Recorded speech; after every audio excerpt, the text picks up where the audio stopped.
Hi, everyone, and welcome to the Bream Fishing Project. In this episode, we're headed to the mighty Bemm River to review the Hobie Kayak Fishing Series Round 2, which was held on March 1 and 2 of 2025. As always, we had a great time down there. There was a lot of fish caught, and as always, one winner. So let's roll the intros, and I'll tell you all about it. Here we go. Welcome to the Brim Fishing Project. This is where you need to be every Tuesday to find out all the latest tips and tricks to help you target brim on lures. You'll get to hear from some of Australia's elite brim competition anglers and see how they were able to achieve their results in competitions around the country. Now, here's your host, the 2019 Hobie Kayak Fishing World Champion, Andrew Deeth.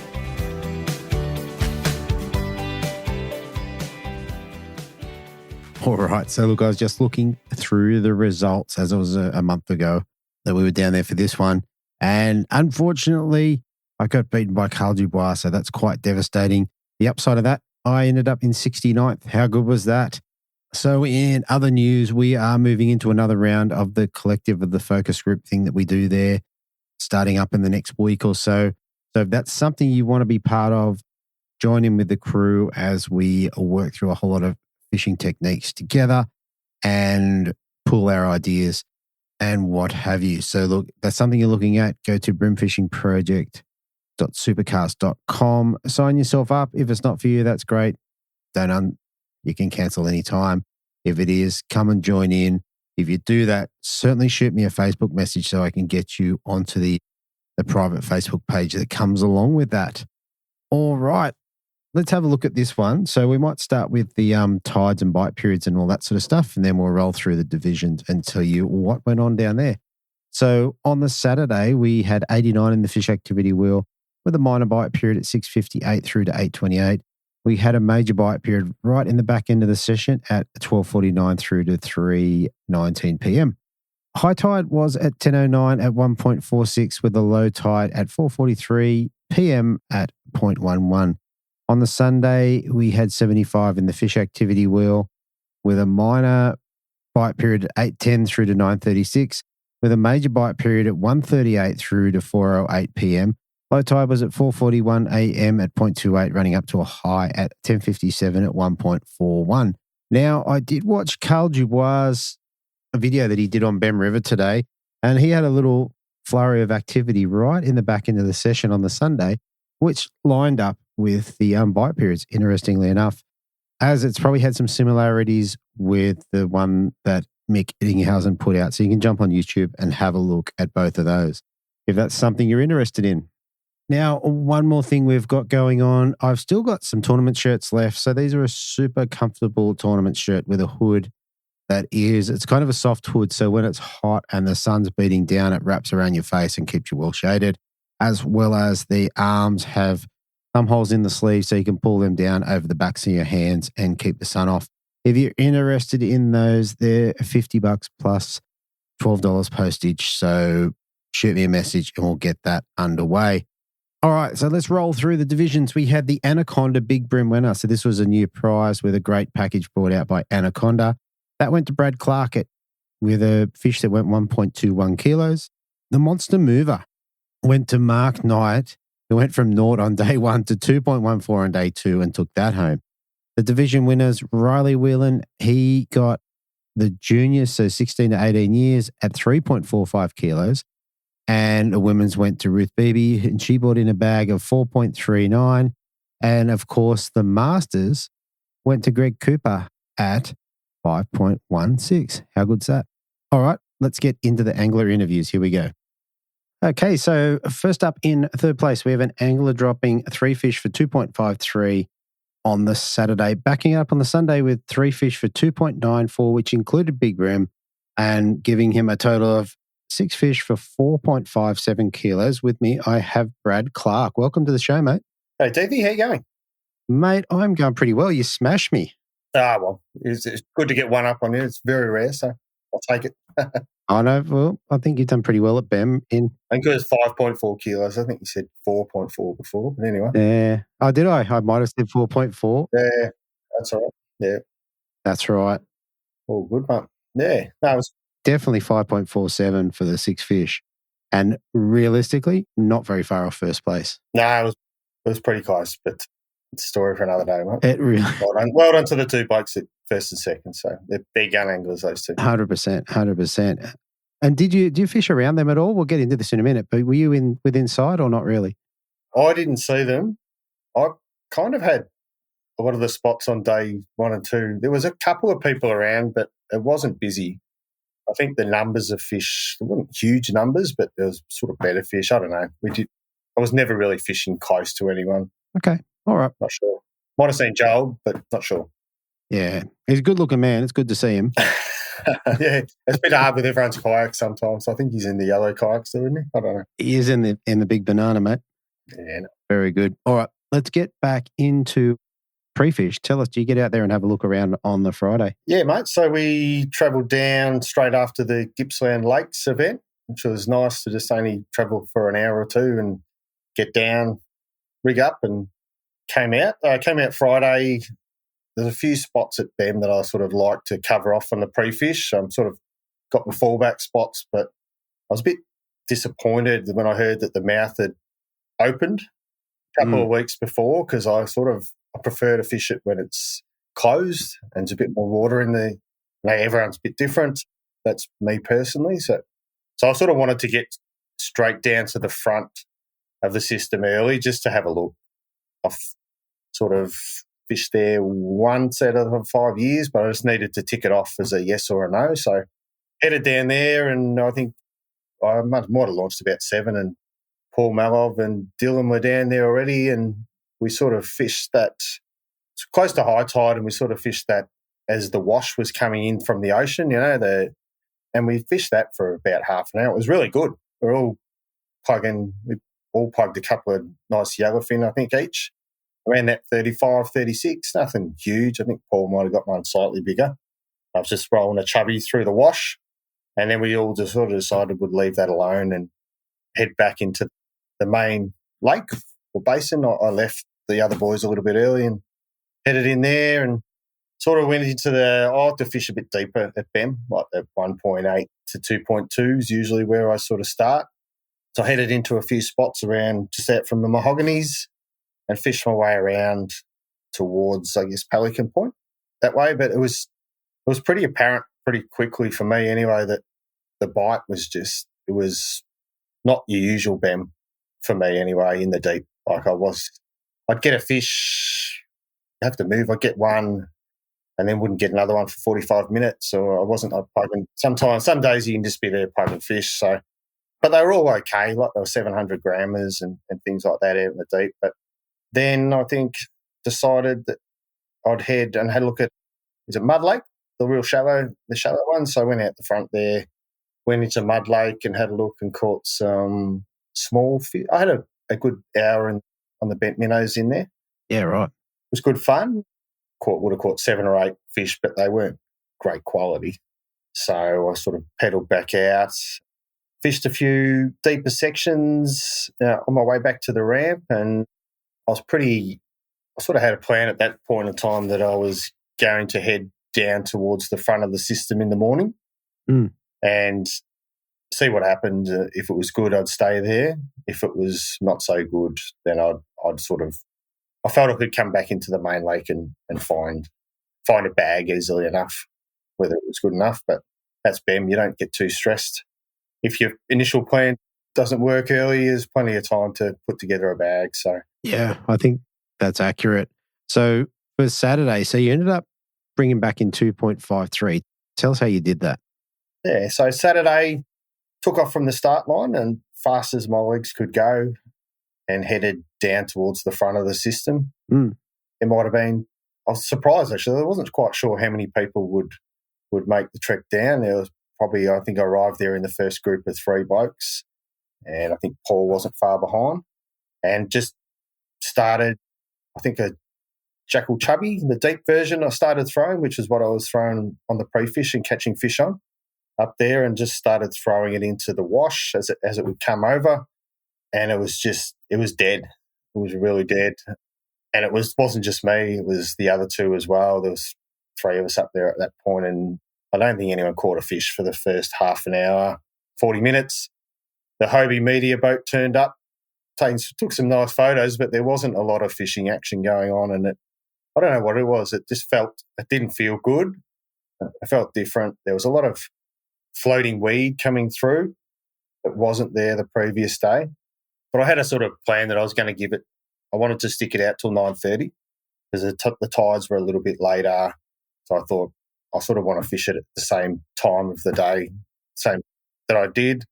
About 8:30, I think I clunked one, which was would have gone about 800 grams, I think, a yellowfin. Yeah, nice. On the chubby. So that went in the well and that one ended up staying in for the day.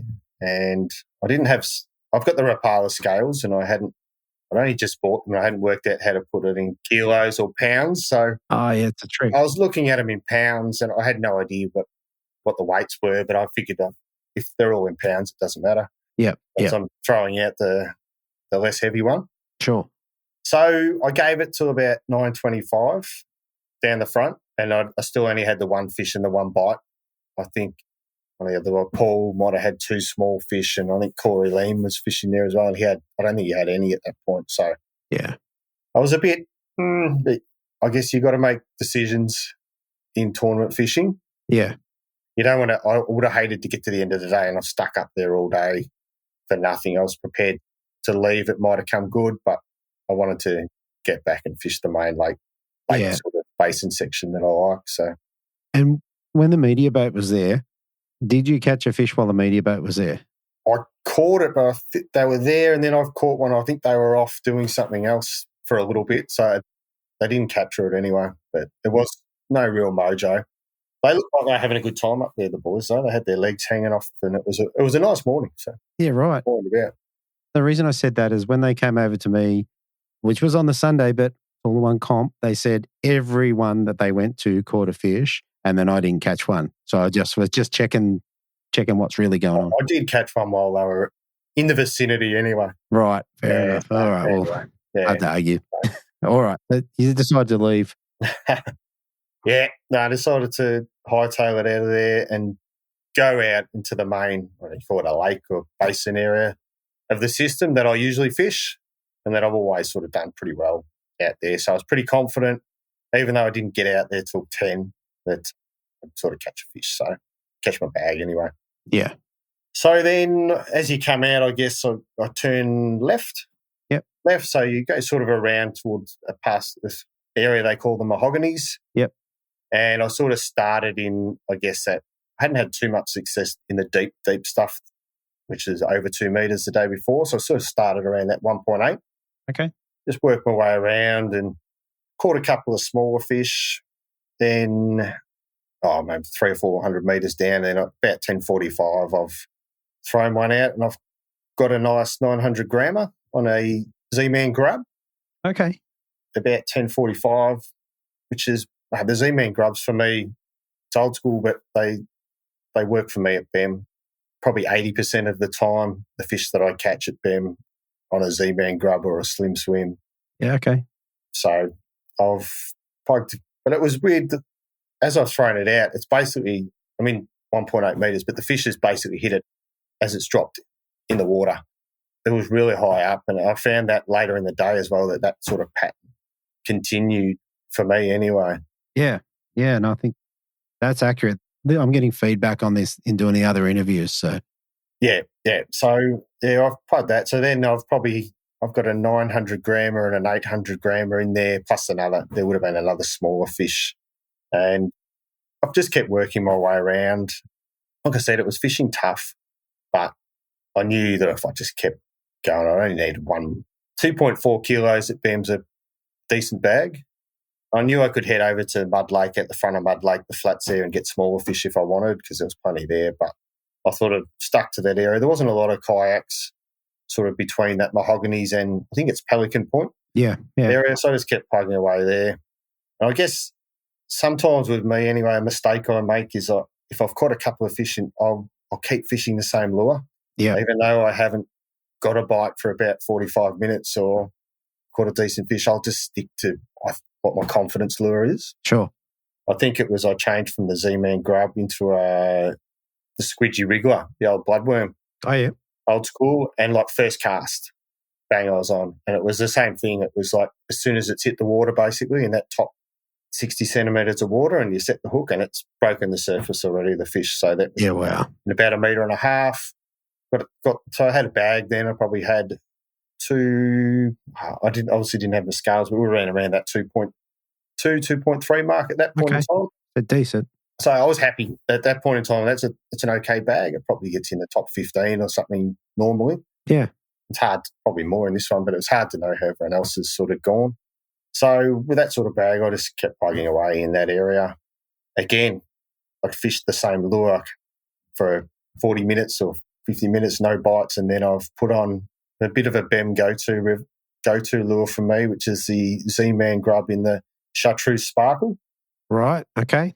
Which is just a lure that's, I don't know, I don't use it anywhere else, but I've had some really days where it's just outfished all the other colours at Bemm. Interesting. Yeah, it was just the yellow. I don't know, you probably know the yellow one. No, I'm going to look it up while you're talking to me. It's a yellow colour with some flecks. It's a weird colour. But so, again, first cast when I've changed lures, it's probably 1 o'clock by this point in time. I've got and thrown it out.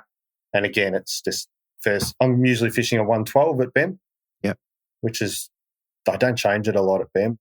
It's just, for me, that works, a 112 and real short, sharp hops along the bottom. Yeah, for some reason today they were obviously sitting a lot higher in the water column, but they were still eating the heavier jig head as it come down. Okay. So you got the third fish to push me up to the bag that I had at about 1:15. Okay. And stayed out there, and I was a 2:30 finish at that point in time. So basically stayed out there and slowly fished my way. By that point in time, I'd probably ended up basically directly opposite the launch. Okay. On the other side, in that 1.5-ish metres around there off the bank. There's a few yaks around, but no, they're most of them were a bit shallower, to be honest. So that was my day one. That was your day one. So basically, in your bag, you've got one from a chubby, one from a Z-Man grub. Yeah. In the motor oil, yeah. And then one from the motor oil and one from the chartreuse sparkle, which is one from the Bemm special, the chartreuse sparkle, yeah. There you go. You probably, I wonder how many people threw a chartreuse sparkle over the weekend. There's probably one. I don't reckon there'd be too many, no. Yeah. Forgot the colour, but yeah, that does work at Bemm. Well, there you go. All right. So with 2.53, where'd that have you overnight, do you know? That had me 5th, mate. Okay. So right up there. Right up. So right up there. The bags, was, I mean, 2.7 was leading.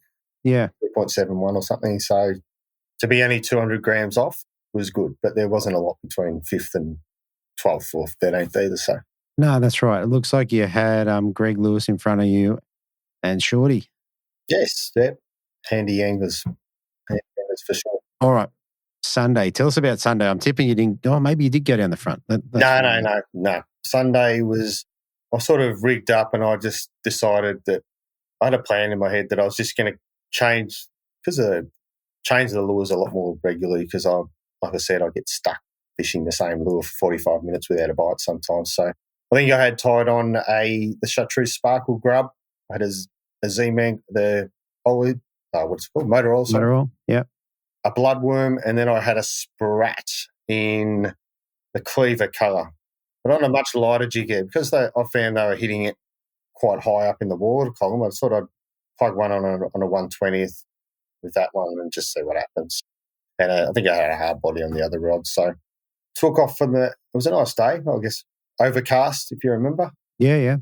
It was nice, no sun. So I headed straight from the launch and just basically pedalled straight over to basically the area that I'd caught a couple of nice fish the previous day. Yeah. I started in about that 1.6 metres. So it's basically straight opposite the launch. Yeah, okay. And, it was first cast. I'd landed one that would have been at least, because the scales aren't working, but at least 800 grams. Right. So kicker, like a good fish. Yeah, no, good fish on the first cast on the grub, on the motor oil, and then proceeded to just work that area. Fished, didn't get a bite for 10 minutes or so, and then thought I'd change it. So I was going to change lures and chucked on the sprat, the cleaver. I'm a bit of a recent convert to the sprats. And I fish them a bit differently to the other plastics. So for me anyway, I like to fish them in the shallower water. Sure. And sort of as soon as I cast it out, I'll give it a couple of skips along the top and then let it sink. But and that, for some reason, the sprat fired for me that day. So I got another good fish around 800 grams pretty early on as well. And then a smaller fish, 500 grams in, and I had my bag by 7:30. Okay. So it was good. It was really good. So, yeah, I basically didn't move for the day in a 250 metre bit of bank. Yeah. Just varying, I guess, between 1.4 to 1.6 seemed to be. I wasn't catching huge amounts of fish. I'd catch some undersized fish every now and again, but I wasn't plugging huge amounts. But I thought I could get some good fish in there. So at about, I reckon it was about 10:15, I sort of made a bit of a pedal to 300 metres, just to a section of bank that no one was on. Yeah. And within a couple of casts, I hooked one, and you could tell straight away. I just thought it was a flathead initially, and then it started to do the brim thing, and fought that for a while, and went to net it and missed, and but I got it in eventually, and it was that was the fish, that the 1.2 kilo fish that I got. Right, that ended up being big brim. Ended up being big brim. So that was on the sprat as well, the cleaver, or I think it was cleaver, or what's the other one that looks like cleaver? The gun or machete, I can't remember. Cleaver's the dark one anyway, but sabre or cleaver, I think it was cleaver. But there's a few that are close, which is kind of cool. It was a darker one. And so I let out a bit of a roar at that point in time, because I probably thought, I had around that 2.2, 2.3, and that I didn't weigh it. I just chucked. I don't know what you do with your big ones, but I need to weigh them. I just chuck it straight in, put a quick cull tag in it, and then it was in. But I probably didn't think it was 1.2 at that stage, because I didn't really look at it much. Just carefully get it in the well. Yeah. But I was pretty happy at that point, because I thought it was bigger than yesterday, and I thought it would probably keep me in the top 5. So that's all I was thinking about at that point in time. 100%. And I just worked back and forth the bank for the next hour or so with no real upgrades. And I think it was about 12:15. I've sort of pedalled myself back to the spot where I've caught the big one. Yeah. Right on the same mark. I marked it on the sounder, and within a couple of casts, I've hooked another one. Wow. Yeah. I've the same lure, the sprat and cleaver, fought it for a little bit and seen it roll onto its side a couple of metres from the yak, and then the hook's just pulled out and it's just swam away. So, no. So unfortunately, it hurt. It did hurt. But like I said to you prior to the interview, it got me thinking about drag settings, and did I try and fight it too quickly and it's caused the hook to come out, and I don't know what the ideal drag setting. You need to, like we said, you need to be able to hook them, but maybe I should have backed it off. I don't. Yeah. Look, it's a hard call, and because the fish take the lures in different ways, it's hard to know. And I think I was saying before we hit record that there's a kind of thought pattern to go with a strike drag, to go with a heavier drag. Yeah. And once, especially in the flats, once it's hooked, then just back the drag off a bit. Drag right off, yeah. So try and get the hook in, but then back it off so you don't pull it out. I certainly wasn't scull dragging it or anything like that. Certainly you could still pull string, but I've seen some blokes and I watch them fighting fish and I'm like, they're onto a giant here, They're just drag, screaming, and they're fighting it, and then they pull it in. It's like 25 centimetre boom. That's right. Certainly everyone's got their different ways, but you try and learn from lost fish. I mean, everyone loses fish, but I don't know. I could have done much different. I think so. And look, it's not a perfect strategy no matter what you pick. Like some days pulling them hard is the right thing, and other days letting them run is the right thing. You just don't know where they're hooked, do you?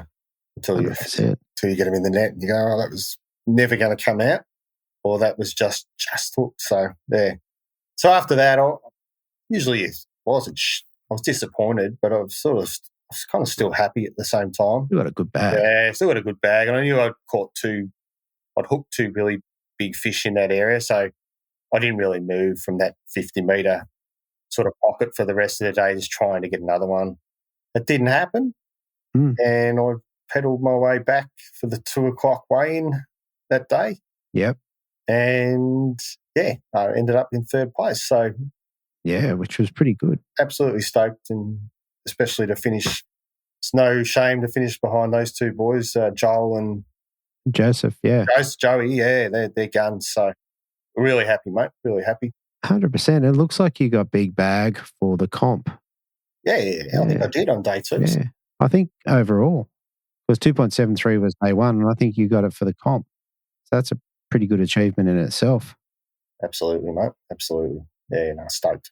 Well, there you go. I think we covered the lures off pretty well. What sort of lines and leaders were you running? So I usually pretty standard at Bemm. I run 4-pound leaders.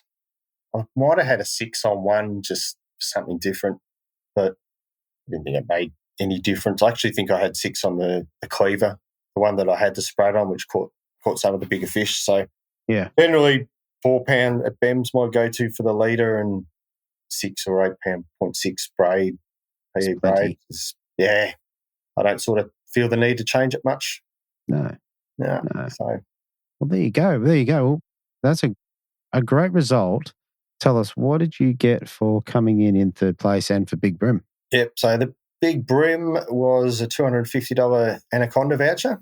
Thanks to those guys, which, what is that? I'm off tomorrow I might get myself a new Stratic or a Vanford. We'll see how we go. Yeah. Very nice. Yep. So that's good. And $1,100 for coming third, plus there must be at least $200 or $300 worth of lures in there. That's amazing. In the pack. So, really good. Really happy, mate. Makes it good to get some reward. I've been doing these for a while, and first podium, I've got a couple of, 4s and 6 and things like that. But first time I've got on the podium. So, which is fantastic. And I got on your show, mate. So, you got on the show? Yeah, got on the show. Biggest prize of all. That's it. The best prize ever. And you also got a trophy, which is very cool. That's in the spare room up near the TV. So that'll stay up there for a while. Very good. All right, mate. Look, last thing before we shoot off, is there anyone you want to give a shout out to or say thank you to? Look, no sponsors for me, mate. It's obviously my wife, which I thanked on the day. She does the hard yards, letting me come away with 3 kids. Yeah. It's hard. The boys I go away with and stay with it's always nice and you get to know other blokes as well. So we're all heading off to Nelson in a couple of weeks for the South Australian, the associated round. The Brim Masters, yep. Brim Masters. So those boys put on a good tournament there. So looking forward to that. That's very cool. Everyone there, Hobie, Chris, the team there, they do an amazing job as well. So fantastic. Awesome, mate. Well, that's terrific, mate. Look, congratulations for your third place. Thanks for coming on the show. And I'll see you the next round. Pleasure, mate. Thank you. Thanks, mate. Okay, so up next in second place, we have an angler dropping 3 fish for 2.60 kilos, backing it up on the Sunday with 3 fish for 2.92, giving him a total of 6 fish for 5.52 and second place. I have the current Australian champion, Joseph Gardner. Welcome back to the show, mate. Hey, Andrew. Thanks for having me again. Mate, thanks for coming on, mate. You nearly went back-to-back in competitions. Oh, not quite. Yeah, Gippy in the middle. We had the one in the middle that we won't talk about. So, that makes me want to talk about it. Why don't you want to talk about it? I lost too many fish at Gippy, so. Ouch. Awesome place, though. I'd go back to Gippy in a heartbeat, and I really hope Hobie jumped back there. So. Yeah, that's the feedback I'm getting. Like, everyone seemed to be pretty happy with it. Yeah, massive shout out to Naughty from Hurricane for obviously helping get that up and running as well. So, awesome place. Definitely. The guys tell me, the locals are telling me they had just unbelievably good weather for that period, for the comp period, compared to what it could normally be. Oh, that's it. But the location there where they picked, you could always cut it off, and there's that much of the river and the other side of the inlet to fish. It could have been amazing. It could, they could have worked it out. Very good. All right, well, let's not talk about that anymore. Let's move up to Bemm River where things were a little bit better. Tell us, did you come up and have a pre-fish on the Friday?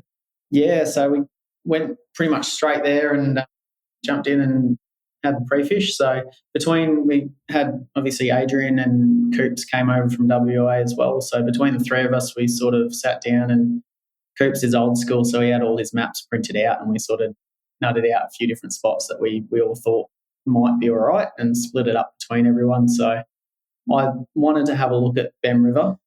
I know it doesn't get a mention too often, the river itself, but I wanted to go and have a look. So planned to head into there and then head down to the mouth and then come back, cut straight across the inlet and fish my way back. So that was the pre-fish plan, and that's pretty much what I did for pre-fish. Yeah. And how'd you go? Did you find fish? You must have found fish. Not in the river, out the mouth of the river. So I sort of identified 3 main spots where they could be.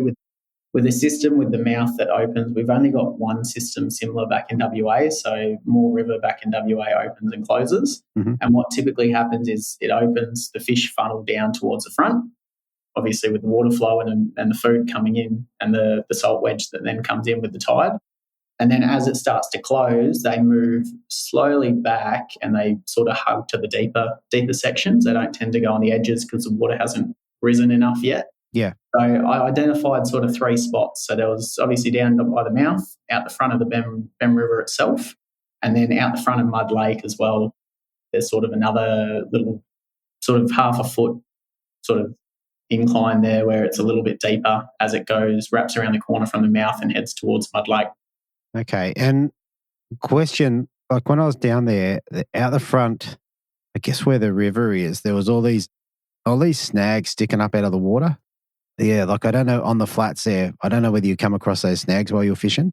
Yeah, so pre-fish, that was pretty much what I fished to start with. So the Hobie guys weren't down there until 9:30ish. So we weren't on the water until sort of late anyway. So I fished those snags straight out the front of Bemm River to begin with. I got fish straight away, albeit they were all small, on brim prawns, sort of just twitching them along the top and then just letting them sink and getting fish all the way along there. And then as I got into the river itself, it quietened off. The only other spot in the river that I managed to find any fish was sort of as you go in on the left, there's a reed flat where it sort of slowly tapers off. I got a bunch of fish and even more flathead on that. Right, okay. So from there, I pretty much headed straight back out and then went down to the mouth. Okay. And I take it you didn't find a lot of joy at the mouth? There were fish everywhere. I just couldn't find any size.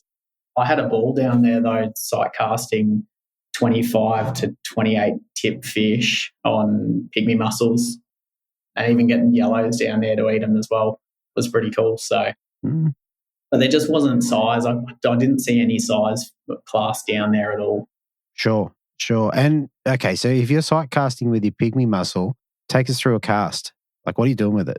So the current was running pretty strong down there and the fish were all nose into the current, sort of suspended on the top and as shallow as they could be. So pretty much just lobbing it a couple meters in front of them and then the current does the work for you. It just sort of brings it past them and they follow it and you give it a little pop and they eat it. So sounds pretty fun. Yeah, it was, but the size wasn't there. So I ruled that place out and then on the way back, I met up with Adrian, who also went down towards the mouth area as well. So we both sort of plodded our way back. In the final bit that I wanted to fish, you've got the 2 sets of channel markers down there.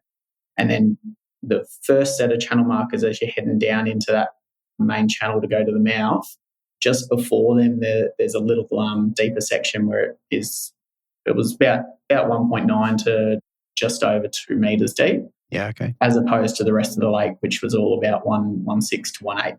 Yeah, definitely. So drifted through that. I got one fish that was like a 32 tip, and Adrian picked up a couple of good ones as well. And then we sort of just drifted straight across the lake all the way back. Yeah, okay. Very good. And what I would note is you also, like you said, you had Coops or Greg Cooper there, who ended up in 4th place. So you're like... Yeah, he smashed both the events. He did really well. So he's awesome as well because he always does something a bit different from everyone else and it always works. So yeah, definitely. All right, let's get around to comp day. Tell us about how you started on the Saturday.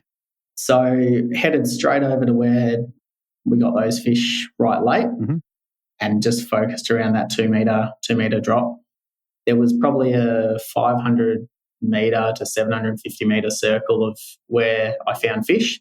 And as soon as you got outside of that, they would die off. Okay. They were all in that tiny little section where it was a little bit deeper. Okay. And what were you using to target them? So I was throwing wave minnows.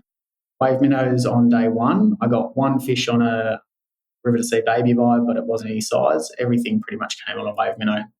Okay. So tell us then colours and jig heads and that sort of stuff. Just on motor oil, starting out with a 1/16th and then moving that down to a 1/12th as that wind picked up. Okay. And how did you find, like I know it's a little while ago now, but how did you find the take? Did you find that you had to move the lure aggressively, or was it a slow bite, or what was that like? Is a really aggressive shake and a rip. So, yeah, real aggressive. Similar to how I'd usually fish a Z-Man streaks, where you're really moving it through the column and then you're letting it sit. And then they would hit it properly as well. It wasn't a timid bite. At least the good ones weren't a timid bite at all. They all hit it really well. So I got a bunch of fish all around the same size there. And then probably as soon as that wind started really picking up and it was pushing straight into Mud Lake, I thought I'd make the move and try that similar depth line towards Mud Lake as well. There were more people around and I just wanted to get away there for a little bit. And I could see that no one was really fishing that deep section anywhere else. Sure. And on the Saturday, was anything that caught your attention in terms of what you're going to do for the Sunday? Anything that pretty much just focus on the same thing. I did really the same run both days. Probably spent a little bit more time in the first spot on day 2 than I did on the first day. But the first day I did get a 930 gram fish late on that deeper section moving into Mud Lake as well. Okay. So everyone was sort of fishing the edges along there, and I was out probably another 500 metres where it is a little bit deeper. Yeah, okay. Okay. What I was going to comment on on the Saturday, like clearly I didn't do as well as what you did, but I found with the baby vibe on the Saturday more so than the Sunday, if I didn't rip it hard and move it quickly, I didn't get the bites. So normally I'd fish it for quite slowly down there. Well, a mix of things, but it definitely trended more towards fast movement. It definitely felt more like a reaction bite a lot of the time than it did a sort of a sit and leave sort of bite where they pick it off the bottom. But it was interesting both days when I headed down towards the Mud Lake section. I would have caught, I reckon 30 odd legals both days in the last couple of hours down there. And it was just fish after fish, and they're all the same size. You're pulling in 32 forkers constantly. Wow, that must have been horrible. It was. When you've got, you needed 60 grams, and that's just one bloody fish against Joel. But I'm glad he managed to take it out. Absolutely, absolutely. No, it was a tidy little win. And like you said, 60 grams is just such a small upgrade, really. It is. And we're both fishing, obviously, around that same area. I think he didn't cotton onto it until later in that first day. And then we both started over there in the same spot pretty much on the second day. We had Greg Lewis over there, obviously, as well, fishing the same area. Yeah, well, tell us how that played out. So you're all fishing together. How was the day? It was awesome. We're all just having a good chat around each other on that second day. Everyone left pretty much the whole area alone. There was only a couple that sort of hovered in late. Otherwise, it was just us 3 fishing there, which was awesome. Okay. And in terms of catching the fish, I assume you got a bag quite quickly? Yeah, I got a bag fairly quickly. Joel got a bag quicker, but then I pulled up a 1.1. I sort of yelled out to him to tell him how big it was. And then he pulled up a 1.1 about an hour later. So they were definitely there. Okay. And yeah, that was basically on the wave minnow as well? Yeah, wave minnow as well. So it's that slightly longer profile than your normal grub. Probably closer to like a Z-Man Streaks curly tail, just not as fat in the body. Yeah. Yeah. Okay. Tell us, did you drop any that you went, oh no? I didn't drop any fish pretty much that whole couple of days. Yeah, none that would have made a difference at all. So, which is usually quite a nice thing because there's nothing that you left out there that would have made a difference. Yeah, definitely. All right. I can't think of anything else to ask with regards to the fishing. Is there anything we haven't covered? Not really. I think it's more so just I think the fish were there because the mouth was starting to close up. By all reports, it was getting close to closing up again, and the edges were so shallow from everyone I spoke with compared to how it's been years gone by with the mouth closed. I think that was the key, was just those slightly deeper spots where the fish have obviously come to, where they can sit in that salt wedge and relax until the edge bite gets back on. Yeah, definitely. It was definitely for me. I struggled. Like, it was obviously, I found it different to other years when I thought it was going to be the same. Yeah. Fair enough. All right. Last thing before we move off the fishing is, what sort of leaders were you running for the weekend? So 4 pound in the die were excellent all weekend. All weekend, yeah. 4 pound. I did throw 6 pound with a Z-Man Streaks, just a normal jerkbait style one for a little bit. I got a couple 32 forkers on the second day when I knew I needed a big one, but they just weren't quite big enough. Yeah, that's right. Fair enough, but very close. All right. Oh, yeah, mate, 60 grams. Ouch. I know at the weigh-in it was kind of funny. Joel wouldn't come and watch the last weigh-in. He was hiding. I know, and my scales read that I should have had just enough to equal him, and it would have been on count back. And I knew that the bag was bigger on that day, but I think everyone's bags weighed slightly less than the scales on that second day. Thought I might have had just enough. Yeah, and it was tense enough to be a little bit funny at the time. Yeah, but really happy to see him get it in the end. So, and it was nice to see Greg actually weigh in 3 fish each day and not throw one overboard. So yeah, it's better.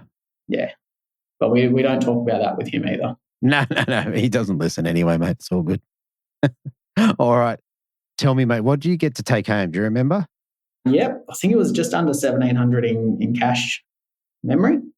Yep, 1,695. So it was a good payday. Paid for a lot of the trip. So had a ball with that, and some lures that I've already donated back to our local comps. So, which Greg as well, with the coming over from WA Coops, he pretty much put his Masters prizes straight back into our comps as well. So that's boosted up our WA tournament anglers prizes, which will be coming up for our first Hobie affiliated rounds shortly as well. So very good. All right, mate. Last thing before we shoot off, is there anyone you want to give a shout out to or say thank you to? Yeah, massive thanks to the Hobie guys.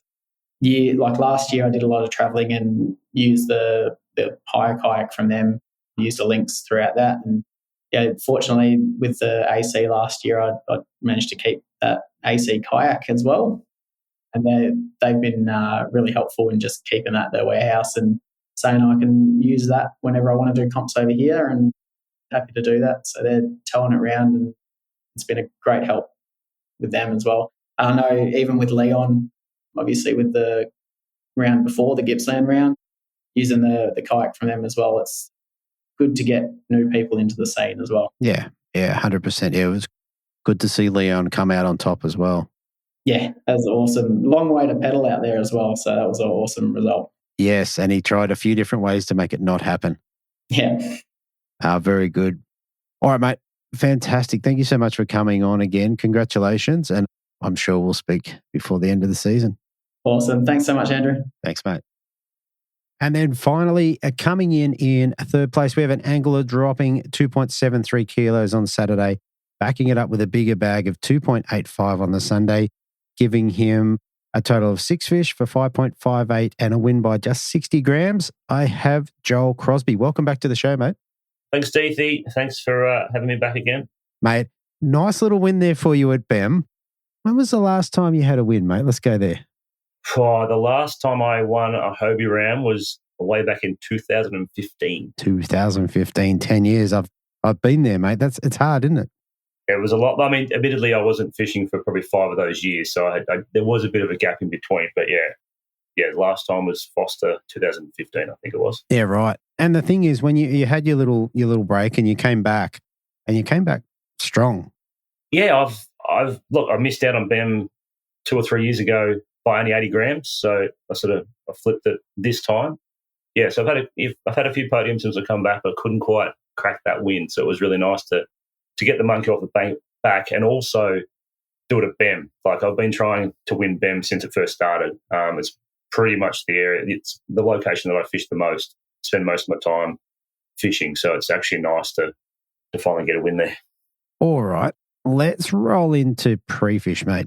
Do you want us to tell us about your pre-fish day? All right. So traditionally at Bemm River, Thursday night is the party night. We usually have a big night, get it out of our system for the weekend, so we generally behave ourselves for the rest of the weekend. So the Thursday night was no different. We had a good, fun night. I may not have gotten to sleep. I won't say bed. I didn't make it to bed. I went to sleep at 3:30 in the front seat of my car. Yeah. And luckily the guy I was staying with, Tim Golby, I told him to wake me up before he went to bed, wake me up at 6:30 when he got up. And, yeah, thankfully he knocked on my window at 6:30. So I had a very short 3 hours of sleep. Somehow stumbled out of my car, got all the gear in the kayak, got it all sorted, and, yeah, went for a pre-fish. Right. Okay, so 3 hours sleep, not really in bed, but I'm guessing you probably crashed pretty hard anyway. Definitely, yeah. I was no issues falling asleep. Yeah, and I was certainly pretty dusty when I woke up as well, I won't lie. Fair enough. All right. Well, tell us about your pre-fish. How'd that go for you?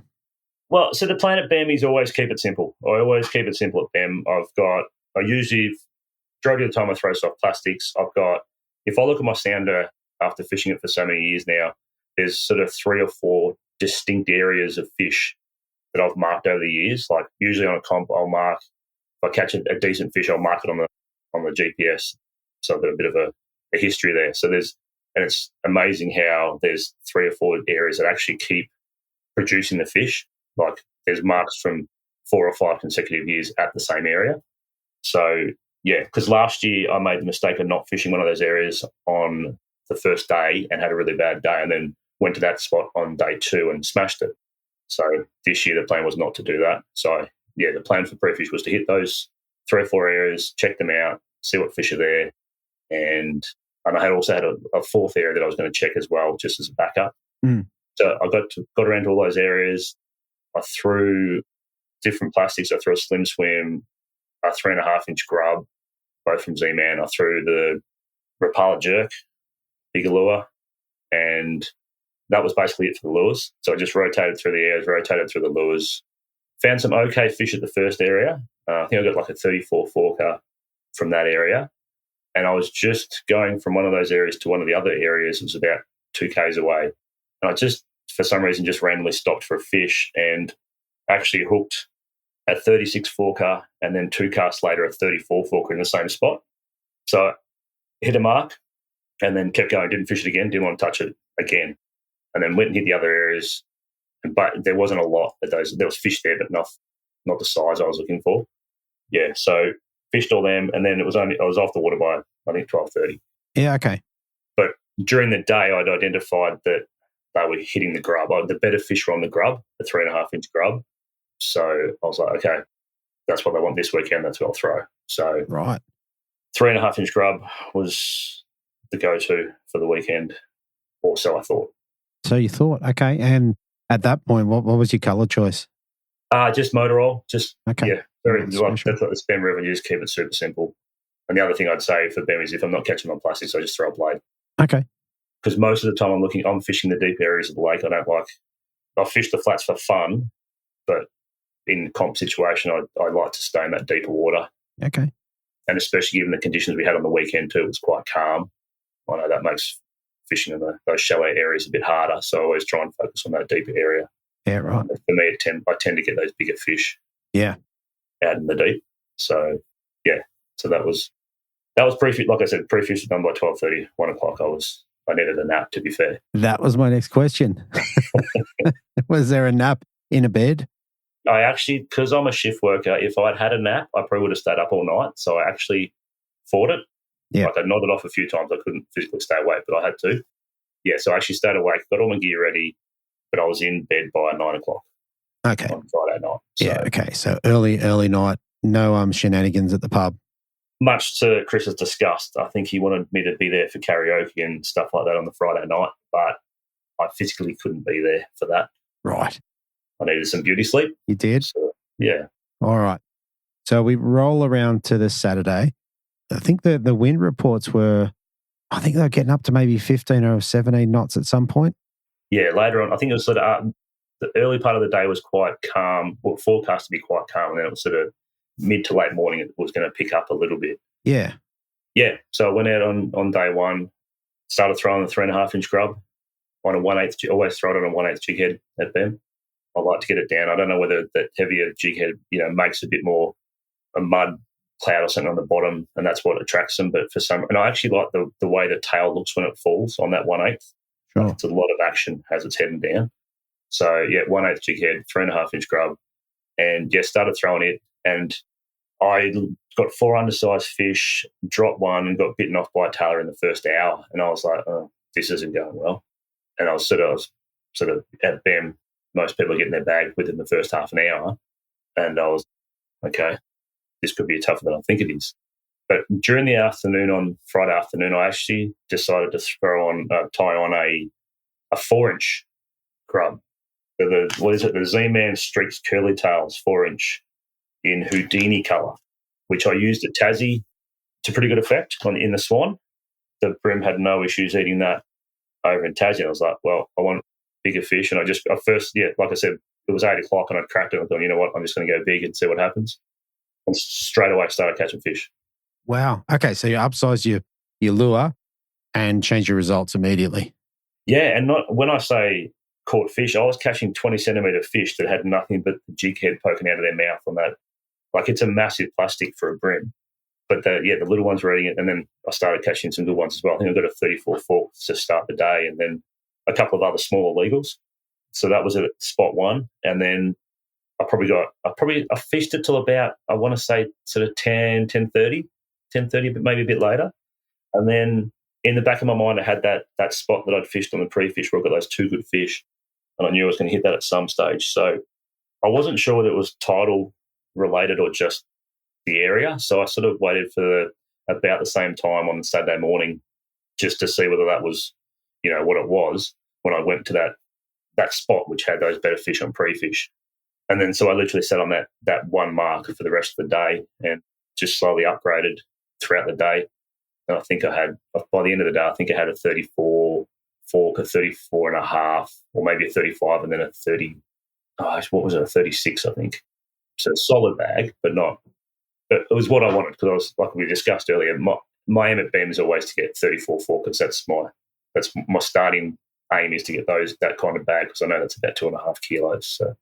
Yeah, that's right. And look, it was enough to bring, and that all adds up, like your measurements add up pretty well with the 2.73. It was enough to bring you back in first place. I think, I'm just looking, I think maybe just sort of 130 grams above Joseph, maybe.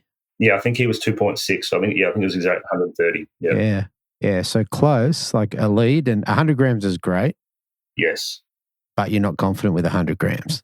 Not at all, because I have to do it again the next day. So yeah, that's right. Yeah. So look, I was happy with the day one result. Like, that's 2.7 at Bemm's, a very good start. And it seemed to be the bags were slightly smaller than previous years this time around too. Like, the last few years, there's been a couple of bags over 3 kilos each day, whereas this time around, I don't think anyone cracked 3 kilos. They got close, but not 3. I don't think so. I mean, the thing is, there was there's 36 forkers in there, but getting 3 of them is just, obviously a problem. For sure. I think Joseph Gardner might have got the biggest bag Brad Clark with 2.94. Yeah. And I think Dave Aiden got a 2.93 as well on day 2. So yeah, right.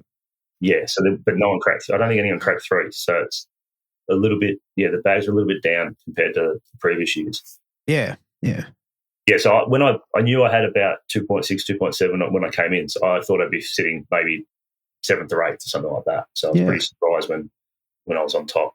When you were the champion so far. Well, yeah, day one champion, yeah, which means nothing. No, all right. Well, tell us about your when you finish day one, you're in front. What do you go back to the room and do? Not a lot. I knew, so that was the thing with the 4-inch grub that I was throwing. I had actually, throughout day one, I actually dropped probably half a dozen fish that felt really solid. And obviously, fishing such a big bait, you're obviously going to miss a few fish. So I actually got a packet out and actually tied up a whole lot of baits with stinger hooks in them. Okay. So I was already using a 1.0 hook, but I thought I'll just get a little bit extra help and tie a few up with stingers in them. So actually, Greg Lewis actually showed me a really cool way to tie up some stinger hooks, which is super top secret, but they look amazing when you tie them up. Fair enough. So I whipped up a few of them Saturday afternoon. Sure. So I think I had 4 or 5 tied up ready to go by Sunday morning, and that was it. I knew, like, I actually had a chat to you at the pub on the Saturday night. I was like, I'm confident with the lure I've got. I'm just not confident with the area that I'm fishing. So I wouldn't say I was confident going into Sunday, but I was certainly confident with the lure I was throwing. So yeah. Well, 2 things about that. I was confident for you because you've been around, mate, and it's a skill to back it up. For sure. So, and it's something that it's hard to do. You've got all that pressure that you wouldn't normally have, even if you don't feel it, it's still there. Yeah, for sure. And then without giving away too much about the stingers, mate, are you talking trebles or singles? No, singles, little either size 8 or size 10, just a suicide type hook. But we actually run the line through the lure for the most part. So it actually looks really neat. Basically, the only thing hanging out is the actual hook. Yeah, it actually looks really sexy, I reckon, on the lures. It's yeah. We might have to beat Greg up. Yeah, that's up to Greg to share that info. I can't share that with anyone. I'd be, you wouldn't see me again. Fair enough. All right. Well, mate, people can work out, like tying a stinger, there's lots of different ways to tie a stinger, and anyone can use their imagination and work some stuff out. So for sure. Yeah. And especially on the bigger grub too, that little size 8 and 10 little single hook, it doesn't affect the action at all on that grub tail. Like, it's such a big tail that actually you can stick it halfway down, it still doesn't affect the action. Yeah, okay. Nice. So, and it actually works pretty well too. So yeah, very good. Yeah, so that was the only thing I sort of did Saturday afternoon, just to try and gain that little bit extra confidence in that lure, because, like I said, I dropped probably 5 or 6 that felt like decent fish that might have helped on the Saturday. So the idea was to try and stop that from happening on the Sunday. Sure. And the other thing, what brand of jig head are you using at the moment? I'm really liking the Bait Junkie jig heads. Okay. I used to use the TTs? I think it was the TTs, and had super glue them all the time. But I like on the Bait Junkies, I haven't had to use super glue since I started using them. They hold on that well that you don't need super glue anymore. So they do. They're aggressive keeper on it, and you've got to take your time and try and rig it right first time. For sure, 100%. Yeah. So and there's a skill, but they work really well. Yeah. So yeah, I can't fault them. Okay, perfect. All right, let's go round to the all-important day 2, this Sunday. Tell us about how it started. Not the bit about Jack. To be fair, I missed the bit. I didn't see the bit about Jack until the Monday or the Tuesday. I actually missed it completely. I don't know why I missed it, because I was in the middle of the field, but I don't know I didn't see it for some reason. So it was probably better, to be honest. Anyone wants to see that, you'll have to check out Hobie socials for that. Yeah, it's quite the sight. Well done, Jack. Yeah, Sunday, I just decided to go straight to that one GPS mark that I'd marked on pre-fish. Pretty much got all my fish there on day 1. Just went straight there. Oh, I did forget to mention that second place Joey Gardner was there on the Saturday as well. He was slightly wider than me, so we're in the same area, but not quite exactly the same spot. And then, so Sunday went straight there. It was only 2 k's from the start, so it wasn't far to go. Yeah, went straight to the GPS mark. Joey's there. I was like, cool, that's fine. We literally fished side by side for the first 4 hours of the day on Sunday. It was actually quite chilled and relaxed, going fish for fish. Yeah, he got a good one. I got a good one an hour later. Like, it was really cool. We were just chatting away. And funnily enough, Greg Lewis was third after day 1. He came and fished with us as well. So all 3, the first, second and third from day 1, were all fishing together on Sunday. In one location. So literally within a cast of each other, we were just chatting away and fishing. It was actually quite fun and social, really. Yeah, that's crazy. And then the bag weights out of you 3 guys was 285, 292 and 277. So, 150 grams between you. Yeah. And it was, I've got to say, it was a little bit intimidating on my behalf. Joey's a gun everywhere fishes, and obviously Greg's one of the best there's been. So it was actually quite intimidating for me at times, having the two of them fishing side by side. Did you say Greg's one of the best has been? They're your words. I didn't want to describe him how he described himself. I don't want to give him that. Oh, fair enough. Yeah, very good fisherman. Yes. He's the only one that's won 6 comps in 1 year. Yes. So, hard to repeat. Yeah, for sure. And already won one last year when he came back. So he's still one of the best there is. So it was very intimidating having the two of them fishing side by side, and I'm leading at that time as well. It's it was hard to stay in the game and not lose focus. So, and I did something that I don't usually do on the Sunday, and that's stay in the one spot the whole day. I like to be mobile and move around a bit and have 2 or 3 backup plans. And I mean, I did have them, but I chose not to use them. My gut was telling me to stay in that one area. And yeah, throughout the day, slowly built up a pretty good bag. I think by the end of the day, I had 2 35 forkers and a 37 forker. And I actually weighed the 2 35 forkers, and they were on my Rapala scales. They were 940 and 960. And I assumed the 37 forker was probably a little bit over a kilo. Yeah. I actually didn't weigh it. I just measured it and stuck it in the live well. Turns out it was probably about 950 as well. Yeah, so, it would seem that way. Yeah, but in hindsight, I was letting go, by the end of the day, I was letting go 930-gram fish that weren't required. Caught lots of, I probably caught 12 fish over 34 fork on Sunday. Wow. So I had a really good day for them. Okay. It was brilliant. And it was just, but in that area, I had to be on that exact GPS mark. It seemed to be every time I got onto that point, I'd be able to get another decent fish. Yeah, wow. But it wasn't one after another. It was every sort of half an hour, 40 minutes, another one had come through. Yeah. So they're obviously those bigger fish, they seem to be sort of by themselves, and they're obviously just rotating through the area or just moving around by themselves, because in between times I'd catch 2 or 3 just legals or just undersized. Yeah. Yeah, so, yeah, like I said, it was a bit of a mind game to try and stay in that spot, hold that position and keep waiting for those bigger fish to come through. But they just kept coming through. So, yeah, okay. Yeah, it was really cool. And, yeah, I literally just threw that 4-inch grub the whole day. Didn't throw anything else. The Z-Man streaks? The Z-Man, yeah, the streaks, curly tails, 4-inch Houdini. And I think I had 5 tied up with stingers. Yeah, just using a really aggressive lift and just a really aggressive hop and letting it sink. But funnily enough, there was quite a few of the fish, the bigger fish, were actually hitting it as soon as it hit the water. Yes. So a bit like what Morgo was doing in Cooter, they seem to be sitting high in the column. Yes. And so I actually thought on day one, when it happened the first couple of times, I thought they were Taylor. Yeah. But I still struck, and most of the time you'd miss it and then let it sink to the bottom. And then it was after it sat on the bottom, that next lift, they were on.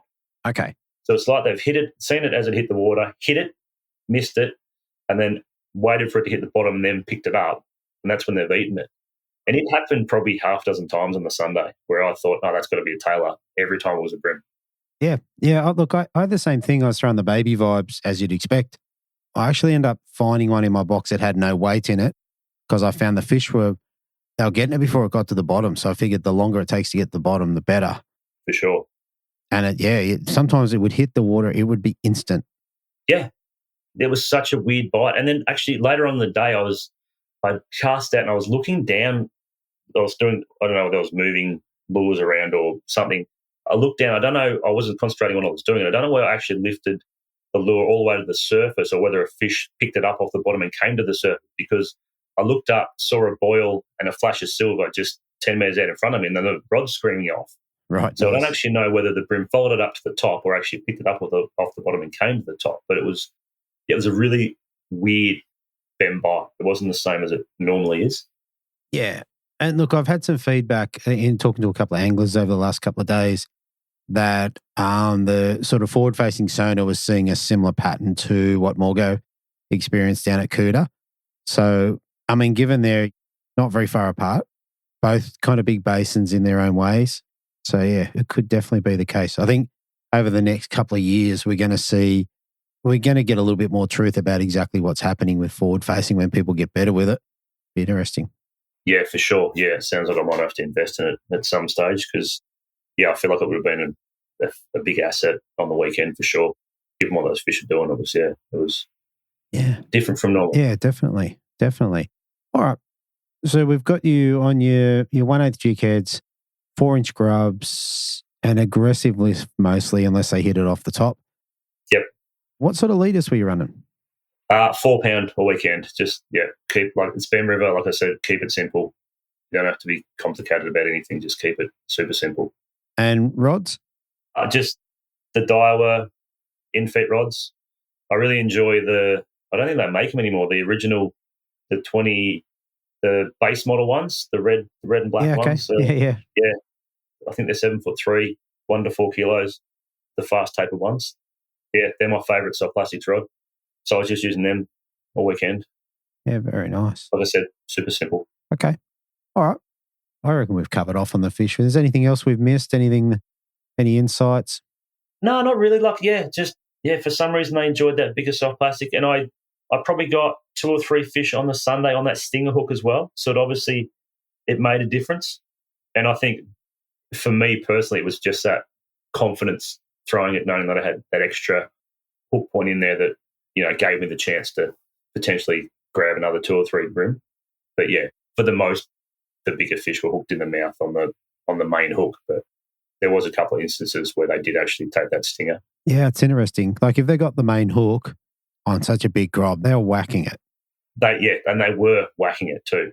And I still missed probably 40% of the fish on Sunday as well. Like there's still lots of hits that I missed, but I suspect they were just those super small fish, those 20-centimetre fish that were, still trying to swallow it. Yeah. So tell me, when you cast out, are you sort of laying the line out or rod tip up, rod tip down? How's that look for you? Most of the time I'm casting it, and my rod's usually 45-degree angle, and I'm whipping it up from that 45. Sure. And most of the bites I'm feeling through the rod because it was meant to be calm, but there was still a little bit of a breeze. So watching the line wasn't really working. But you'd certainly feel that whack through. They were hitting it that hard. Most of them I could feel through the rod. So super aggressive. Just either 1, 2, or 3 hops, really aggressive, and then just let it sink, get all the way back to the bottom and all the way back. And it's I was hitting it that hard. It was like I was striking every time. Yeah, right. And that works as well because if there's one that you missed or you didn't see or feel, you're already striking for that next lift. So if there's one's got it in its mouth, you're striking. You're going to get it anyway. Yeah, 100%. And that's always a good feeling when you lift the rod and you go, "Oh, that's heavier than I expected." 100%. That's the best feeling. Then it just streams off even better. Yeah, no, that's awesome. All right, mate. I reckon that's a pretty good rundown of everything. I can't think of anything else to ask. So let's get into the prizes, mate. What do you get to take home? I got a whole lot of cash. I think it was 3,260 or something like that, was it? Yep, that's exactly right. I got that. I got a St. Croix rod, which was very nice. Yeah, thanks from Rick Massey for that one. That's a win. Yeah, that was good. So looking forward to using that. And then I got a little prize pack with all the stuff in it. I think there's the Burley Pro T-shirt, like a fishing shirt, and a couple of hats, and the usual. Yeah, the Yippa shirt, and then a couple of hats, and the usual lures and all that kind of stuff, and stickers. Most importantly, I got the trophy. Yes, which I haven't. That was my first trophy with the number 1 on it. So very nice. Very nice. They're nice decals on those this year. Nice colour. Yeah, they look cool. I like them. And I also got qualification to the AC, I believe. Well, there you go, mate. All in one round. Yeah, it's not a bad. Unfortunately, it's probably going to be the only one I get to do this year, but that's probably a good way to finish. If you're only going to do one, you may as well do it properly. I was going to say, if you're just going to do one, you should win it. Well, I'll take it. You should take it, man. That's all good. All right, mate. Last thing, is there anyone you want to give a shout out to or say thank you to? Scotty Lovey Hobie down in Mornington. He looks after me, supports me with all my kayak stuff. Hang on, before you go on, mate, have you got the boots yet? No, I haven't got the boots yet. I haven't actually run into Scotty to get them. So, mate, I know he says he's got some there for me, but I just haven't got down to get them yet. Mate, so good. So good. For those listeners who don't know what that is, Scotty's made up a what he calls bay boots, but I think they're more of an FM boot. But basically they go up over your knees and they're just awesome. Like, we're coming into winter. I can't believe he hasn't sold out, honestly. They look awesome. Yeah. And So sorry to cut you off. But yeah, perfect for what we do too. You know, getting in and out of those yaks. Cold water, wet feet, yuck. Yeah, no wet feet. So, and they're easy. They don't take up too much room. They're easy to get on and off. Like, yeah, they're comfortable. You don't notice you're wearing them. For sure. So, yeah, big shout out to Scotty. Thanks for all the support. I'd really like to thank Chris and the team for all they do. I know they've been under the pump for the last 6 months or so. So I really, really need to give them a massive shout out for all the work they're doing to bring these comps back again and given all the pressures in the background. Massive thank you to those guys. They worked their butts off. Well, they worked their butts off the whole week there last week. So I know they were pretty gassed by the end of the week. So yeah, big week. Yeah, really appreciate what they do. You, of course, for bringing the podcast to us all, because it's, like I said, Bemm's pretty much my local official all the time, but I still, before every Bemm comp, I still go back and listen to every single Bemm podcast you've got just to see if I can get any little bit of information I can out of it. So, yeah, without that, it's really cool. It's really cool to have this. So thank you. And lastly, my beautiful partner, Carla, for being my number one fan. We joked on stage there at the presentation about how she gave me a bit of kick out the butt before this comp. You know, we've been together over 5 years now, and I hadn't won. I told her about how I'd won comps previously, but she'd never seen me win one. So she was putting the pressure on, saying, "Come on, you know, you've got to put your money where your mouth is. Let's see you do good." And yeah, so I was pretty happy when I crossed the line, because it meant got her off my back. So, but yeah, for all her support, couldn't do it without her. So yeah, really appreciate that as well. Very good. And now, does she get any money out of this? Well, what's to go there? Actually, the whole money will go for her birthday present. It's coming up next week. So yeah, she wins all round. Winning. So, very good. Well, happy birthday, Carla. That's the least I can do. Very good. So, all right. But yeah, that's it. That's it, Deethy. I think everyone else. And to be fair, do you know what? Thank you all the anglers that spend time and money away from their families to come and do a fishing comp. I know it's not, I know probably a little bit easier than that for everyone. We love what we're doing, and it's a good, fun weekend. But it actually, the group of people we've got at the moment actually makes it a fun weekend. You can literally go up to anyone and have a chat, a conversation, and a joke, and it's just a good, fun weekend away with a good bunch of people. So, yeah, massive shout out to all the anglers as well, because it's just fun. Yeah, mate, that is awesome. And mate, one last thing before we shoot off. Something happened right at the weigh-in which made me really, really happy. So between fishing and the presentation, you went and grabbed your brand new Bream Fishing Project tournament shirt and wore it up on stage. I did, yeah. Yeah, absolutely made my day. Appreciate it. And it's good. And it's, like I said, you need a massive share as well, because I know how much work you put in as well. So if I can wear a T-shirt, a shirt that'll make you happy, then I'm happy to do it, mate, anytime. Fair enough, mate. Fair enough. All right, mate. We're going to leave it there, and I'll talk to you next time. Thanks, mate. Thanks for having me. Thank you. Okay, so there you have it, everybody. I hope you enjoyed that. Good to see Joel get on top there and come out with a win. Joseph Gardner, the Australian champion, Hobie Kayak Fishing champion, obviously doing well in second place, and rounded out by Brad Clark. That is this episode. Coming up, we've also got the next monthly report with Brett Geddes, which I'm definitely looking forward to. If you've got any questions or anything you want discussed, definitely shoot us a message and we'll look into that. Exciting times coming up. We've got the Australian Open as well as Hawkesbury round of the ABT coming up in the Hobies. Personally, we're going to Lake Mac in a few weeks, and then to one of my favourite rounds, obviously the Georges River. Can't wait for that. Yep, heaps to look forward to. So look, I hope you enjoyed this show. Thanks for listening, and I'll talk to you next week on the Bream Fishing Project.